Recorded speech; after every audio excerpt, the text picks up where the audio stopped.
দুপুর 12টা বাজে। রোদ দেখো বারান্দায়, পুবের বারান্দার আমার গাছগুলোকেও দেখো।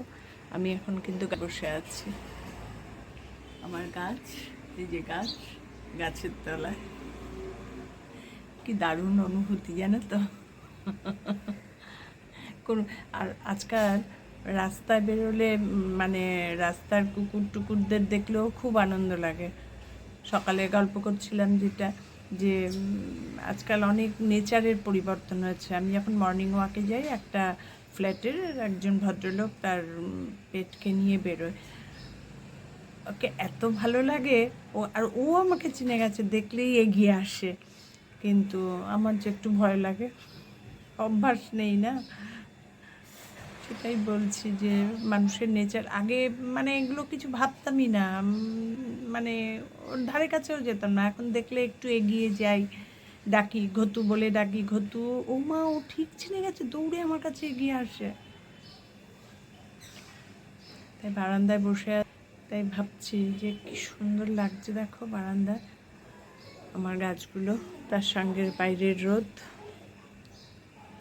আর এখন মানে 19শে জ্যৈষ্ঠর পরে, ঝড় বৃষ্টির পরে রোদটা যে উঠছে, খুব কড়া না, উঠছে কড়া তো বটেই, জ্যৈষ্ঠ মাসের রোদ করা হবে না এটা হয়, কিন্তু তার মধ্যেও কী বলো তো, কষ্টটা এত হচ্ছে না, ঘামটাও এখন অনেক কম হচ্ছে।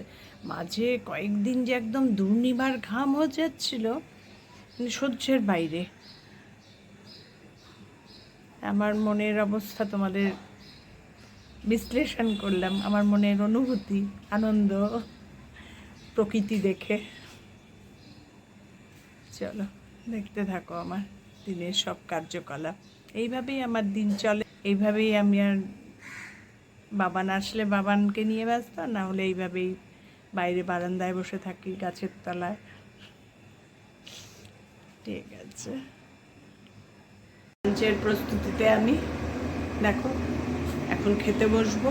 তার আগে কাঁকরোল পুর, কাঁকরোল সেদ্ধ করে ভেতরে পুর ঢুকিয়ে রেডি করে রেখেছি, বেসন, এই তেল বসিয়ে দিয়েছি গরম করার জন্য। এখন ভাজবো আর লাঞ্চের রেডি করব।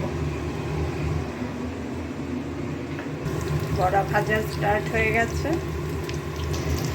আমার বড়া ভাজা কমপ্লিট।